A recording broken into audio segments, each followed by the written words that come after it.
Hello guys, ഇന്ന് നമ്മളിവിടെ കാണിക്കാൻ പോകുന്ന പപ്പടം വെച്ചുള്ളൊരു തോരനാണ് കേട്ടോ. ഇത് വളരെ ഒരു സിമ്പിളായിട്ടുള്ളൊരു വിഭവമാണ്. ചോറിനോടെയൊക്കെ ചൂടായിട്ട് കഴിക്കാൻ നല്ല ടേസ്റ്റാണ്. അപ്പം നമുക്ക് ആദ്യം എന്താ ചെയ്യേണ്ടതെന്ന് വെച്ചാൽ പപ്പടം ഇങ്ങനെ കാച്ചിയെടുത്തതിന് ശേഷം നന്നായിട്ട് പൊടിച്ചെടുക്കുക.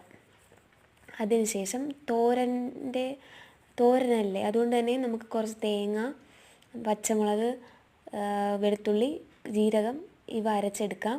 എന്നിട്ട് നമുക്ക് ഗ്യാസ് കത്തിച്ചതിന് ശേഷം അതിലേക്ക് എണ്ണ ഒഴിച്ചിട്ട് കടുകിട്ട് കറിവേപ്പില ഇട്ട് വഴറ്റിയെടുക്കുക. എന്നിട്ട് അതിന് ശേഷം നമുക്കതിലേക്ക് നമ്മൾ അരച്ച് വെച്ചേക്കുന്ന അരപ്പ് ചേർത്ത് കൊടുക്കാം.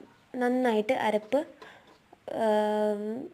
ഒന്ന് ചുവന്ന പരുവായി വരുമ്പോഴത്തേക്കും നമുക്ക് അതിലേക്ക് നമ്മൾ പൊടിച്ച് വെച്ച പപ്പടം ചേർത്ത് കൊടുക്കുക. നന്നായിട്ട് ഇളക്കുക.